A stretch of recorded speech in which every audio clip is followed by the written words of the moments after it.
Good morning students.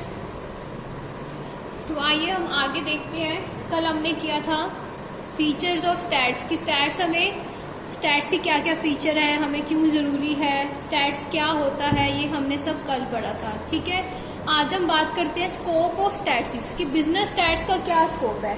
आज के time में आप देखोगे कि जो बिजनेस स्टैट्स है उसका स्कोप बहुत ज़्यादा बढ़ता जा रहा है कि सिर्फ इकोनॉमिक्स में नहीं, जो स्टैटिस्टिक है, जो डाटा है, वो हम किस में यूज़ करते हैं, एक बिजनेस में भी यूज़ करते हैं, इंडस्ट्री में भी यूज़ करते हैं, मतलब बहुत सारे फील्ड्स ऑफ नॉलेज में आज के टाइम पे स्टैट्स यूज़ हो रही है। ठीक है, तो जो स्टैट्स होती है वो क्या होती है, हर एक पर्सन को इफेक्ट करती है और हर एक पर्सन की लाइफ में कुछ ना कुछ रोल प्ले करती है। अब कैसे प्ले करती है, स्टैट्स दो तरह की होती है, एक तो स्टैटिस्टिकल मेथड्स होती हैं और एक अप्लाई स्टैटिस्टिक होती है। ठीक है, तो स्टैटिस्टिकल मेथड्स क्या होते हैं, स्टैटिस्टिकल मेथड्स वो प्रोसीजर होते हैं, वो ऐसे मेथड्स होते हैं जिनको हम यूज़ करते हैं किसके अंदर डाटा को कलेक्ट करने में, फिर उसे ऑर्गेनाइज करने में, फिर उसे समराइज करने में, फिर कोई डिसीजन लेने में। ठीक है, तो स्टैटिस्टिक के अंदर कौन कौन से मेथड्स होते हैं, तो पहले कलेक्शन ऑफ डाटा आता है, फिर ऑर्गेनाइजेशन ऑफ डाटा आता है, थर्ड प्रेजेंटेशन ऑफ डाटा आता है, फोर्थ एनालाइजिंग ऑफ डाटा आता है and fifth interpretation of data आता है। ठीक है, फिर हम बात करते हैं अप्लाइड स्टैटिस्टिक्स की। अप्लाइड स्टैटिस्टिक्स का मतलब क्या होता है, ऐसे मेथड्स जो हम किसी डाटा को यूज करते हैं ताकि हम कोई भी डिसीजन ले सके, किसी इकोनॉमिक प्रॉब्लम को सॉल्व करने के लिए जो डिसीजंस लिए जाते हैं वो अप्लाइड स्टैटिस्टिक्स में आते हैं। ठीक है, जैसे कि नेशनल इनकम निकालनी है या फिर एग्रीकल्चर प्रोडक्शन निकालना है, एम्प्लॉयमेंट निकालनी है, पॉवर्टी निकालनी है, तो वो आते हैं अप्लाइड स्टैटिस्टिक्स में। स्टैटिस्टिकल मेथड्स में सिर्फ हम जो डाटा कलेक्ट करते हैं वो आता है और अप्लाइड के अंदर जब हम डिसीजंस लेते हैं प्रॉब्लम को सॉल्व करने के लिए वो सारा आता है। अप्लाइड के दो पार्ट्स होते हैं, एक डेस्क्रिप्टिव होता है और एक साइंटिफिक होता है। डेस्क्रिप्टिव अप्लाइड स्टैट्स क्या होते हैं, this deal with statistical methods to make a problem under study comparable and easily understandable using past and present data। मतलब कि जो भी हम डिसीजंस लेते हैं प्रॉब्लम को सॉल्व करने के लिए वो हम किस बेसिस पे लेते हैं, पास्ट और प्रेजेंट की सिचुएशन देख के देन हम डिसाइड करते हैं कि हमें कौन सा डिसीजन लेना है। ठीक है, फिर हम साइंटिफिक की बात करते हैं। साइंटिफिक के अंदर हम कंक्लूजन्स निकालते हैं और डिसीजंस लेते हैं कौन सी प्रॉब्लम पे, सोशल, पॉलिटिकल और इकोनॉमिक प्रॉब्लम पे।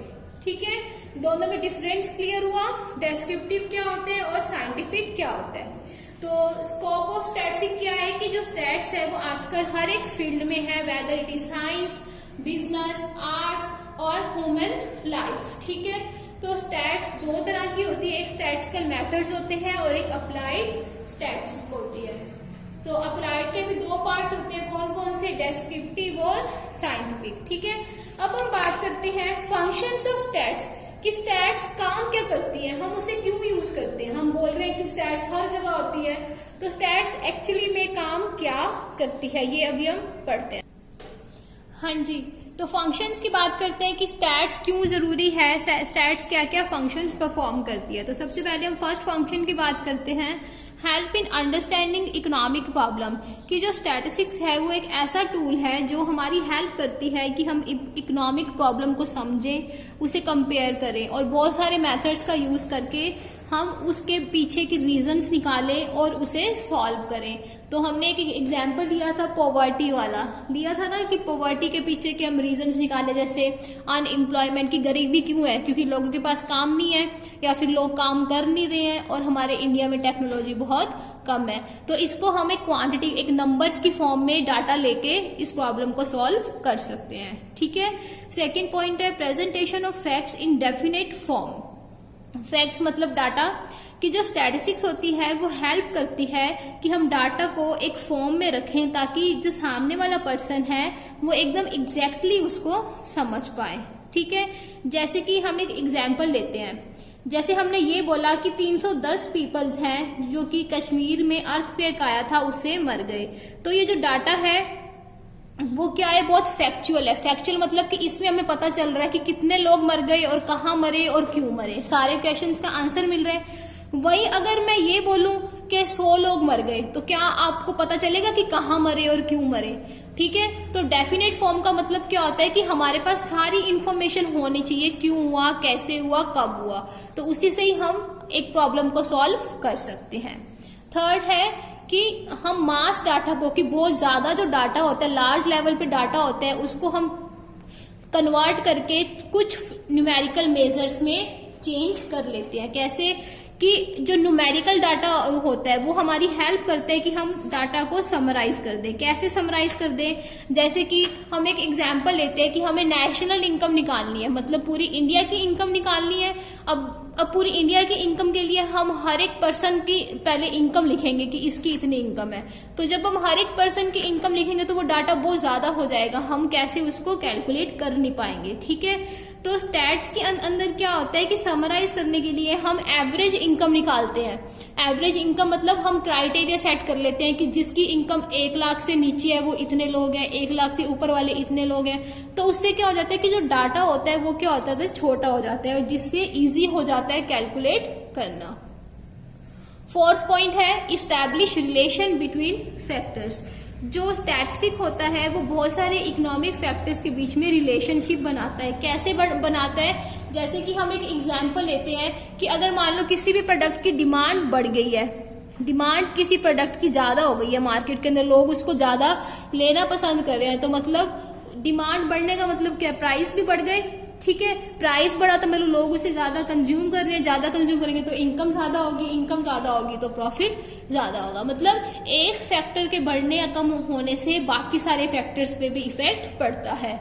तो स्टैटिस्टिक्स क्या करती है? रिलेशन बनाती है between economic factors. Economic factors कौन कौन होते हैं? जैसे प्राइस, इनकम, एम्प्लॉयमेंट और इन्वेस्टमेंट हो गई। ठीक है, ये सारे होते हैं।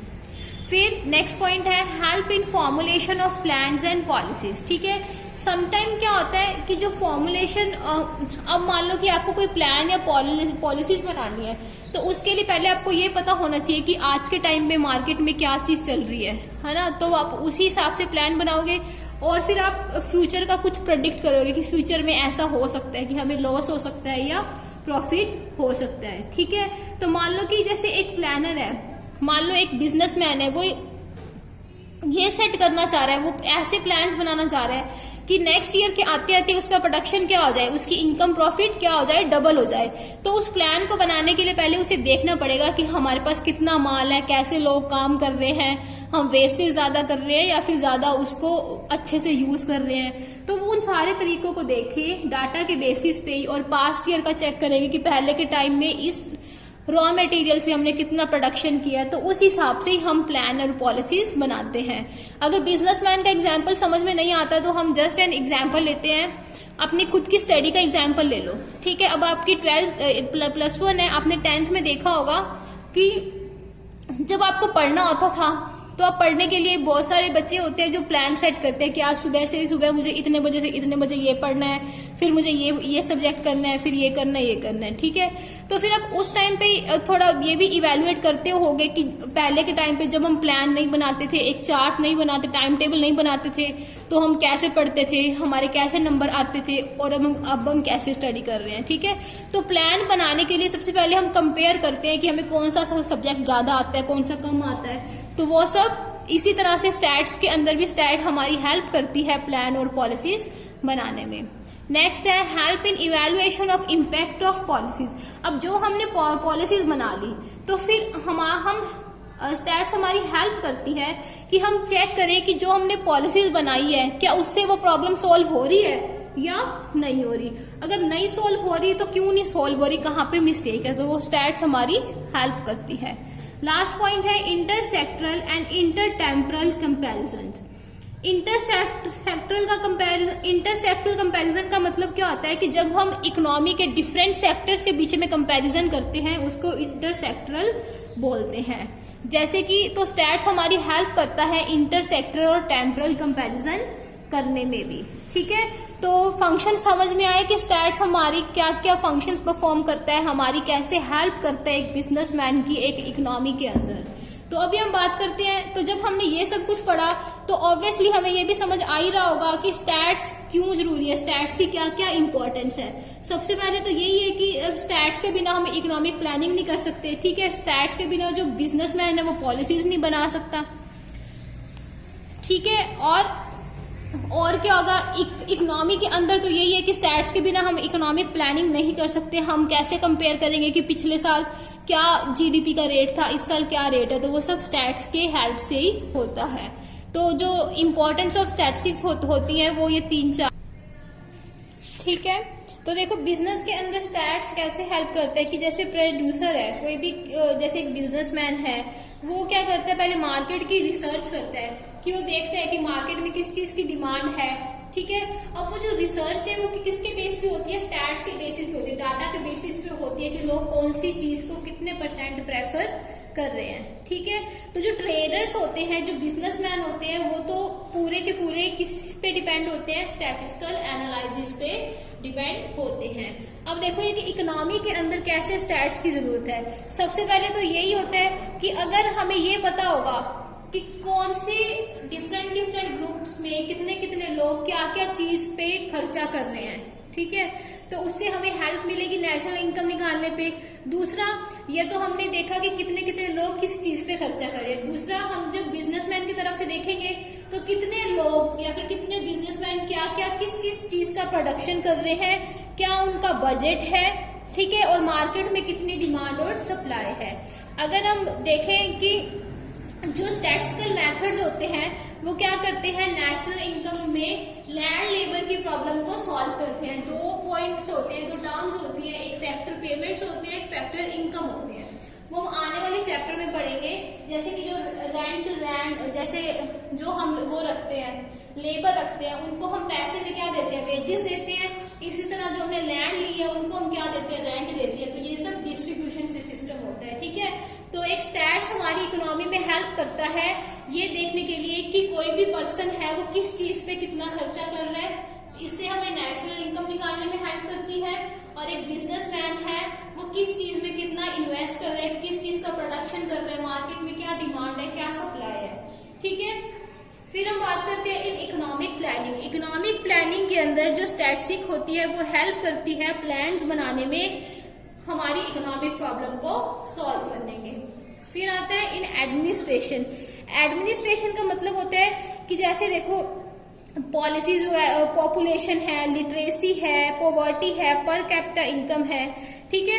तो एडमिनिस्ट्रेशन का मतलब क्या होता है कि जब हम कोई पॉलिसी फॉर्मुलेट करते हैं तो उसके अंदर हमें स्टैट्स हेल्प करती है कि हमें किस तरह की पॉलिसी बनानी है, ठीक है। ये हमने बात की है इम्पोर्टेंस की। अब हम बात करते हैं कि स्टैट्स की कुछ लिमिटेशंस भी हैं, कुछ डीमेरिट्स भी हैं। सबसे पहली डीमेरिट क्या है कि इसके लिए हमें डाटा चाहिए लार्ज नंबर में। किसी सिंगल डाटा का ये कभी भी स्टैट्स हम नहीं निकाल सकते, मतलब सिंगल डाटा की हम कभी भी कैलकुलेशन नहीं कर सकते। तो डज नॉट स्टडी इंडिविजुअल, कि कभी भी जो स्टैट्स होती है वो इंडिविजुअल के बेस पे नहीं होती, उसके लिए हमें डाटा बहुत लार्ज नंबर में चाहिए होता है, ठीक है। अगर वो हमारे पास कोई कंडीशंस नहीं है, कोई रेफरेंस नहीं है, तो हमारे रिजल्ट क्या हो जाते हैं, रॉन्ग भी हो जाते हैं, ठीक है। तो रेफरेंस का मतलब है कि अगर हमें कुछ भी प्रॉपर इंफॉर्मेशन नहीं है, प्रॉपर हमारा कोई प्लान नहीं है कि हम स्टैट्स में डाटा इकट्ठा क्यों कर रहे हैं, तो हमारे रिजल्ट क्या हो जाएंगे, जो कंक्लूजन निकलेंगे वो रॉन्ग हो जाते हैं, ठीक है। और ये भी हमने फीचर में देखा था कि डील विद न्यूमेरिकल फैक्ट्स, कि स्टैट्स के अंदर हमेशा नंबर्स में सारे डाटा आते हैं, कभी भी good bad, high low, rich poor, ऐसा कुछ भी नहीं आता, ठीक है। Are true only an average, इसका मतलब क्या होता है कि जो स्टैट्स होती है वो कोई भी साइंस नहीं है कि जैसे कोई भी हमने लॉ लगा दिया या कुछ भी लगा दिया। इसके अंदर हम एवरेज निकालते हैं कि एवरेज हमारे इंडिया में इतना काम कौन कर रहा है, या फिर एवरेज हमारे इंडिया में कितनी पॉवर्टी है, कितना एम्प्लॉयमेंट है, तो हम ये सब ऑन एवरेज निकालते हैं। अब देखो स्टैट्स हर एक पर्सन तो कर नहीं सकता, क्योंकि हर एक पर्सन को उन सारे मेथड्स के बारे में पता नहीं होता, तो इसके लिए हमें कोई ना कोई एक्सपर्ट की रिक्वायरमेंट होती है। ये भी बहुत जरूरी है कि जो हम डाटा कलेक्ट कर रहे हैं वो एक जैसा होना चाहिए। जैसे कि अगर हम मान लो गेहूं का डाटा ले रहे हैं कि कौन से स्टेट में कितना गेहूं, कितनी वीट का प्रोडक्शन हो रहा है, तो ऐसे नहीं कि हमने एक स्टेट का तो गेहूं का ले लिया और दूसरे स्टेट का ही हम कोयले की बात कर रहे हैं, तो ऐसा नहीं होना चाहिए। इससे कभी भी स्टैट्स सॉल्व नहीं होती। हमेशा जो हम डाटा लेते हैं वो सिमिलर होना चाहिए, सेम होना चाहिए। प्रॉन टू बी मिसयूज, कई बार क्या होता है कि अगर स्टैटिस्टिकल टूल्स होते हैं जैसे कोरिलेशन, एवरेज, जो मेथड्स होते हैं उनको हम सही तरीके से फॉलो नहीं करते, सही हम उनका यूज नहीं करते, तो हमारे आंसर्स क्या आते हैं, गलत आते हैं, मतलब रिजल्ट सही नहीं होते। ठीक है, तो ये जो रिजल्ट्स होते हैं जब सही नहीं आते तो हर एक पर्सन अपने हिसाब से उसको चेंज कर लेता है, मतलब उसका मिसयूज कर लेते हैं और फिर नेशनल इनकम सही से नहीं निकल पाती। तो हमने क्या क्या बात करी कि स्टैट्स के क्या फंक्शंस होते हैं, स्टैट्स की क्या इंपॉर्टेंस है, क्या लिमिटेशंस हैं। ठीक है, तो आपका फर्स्ट चैप्टर जो इंट्रोडक्शन टू बिजनेस स्टैट्स था वो कंप्लीट हो गया है। इसके नोट्स प्रिपेयर कर लो और एनसीईआरटी क्वेश्चंस पूरे कर लो इसके। ठीक है, और ये पॉइंट्स वगैरह सब लर्न कर लो। कोई भी डाउट्स हो तो मेरे से पूछ लेना।